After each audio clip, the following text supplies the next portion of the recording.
Hello, today we would like to show how you can set the screen timeout value to never on this POCO X4 GT smartphone. All that you gotta do is to open up the settings. Here, go for the lock screen category, and in here, as you can see at the very top of the page of the lock screen options and settings, we'll have the sleep feature, or as it can be also referred to as the screen sleep timer or screen timeout.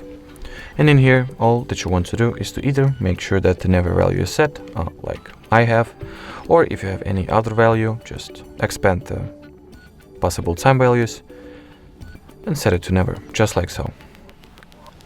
Thank you so much for watching, and bye bye.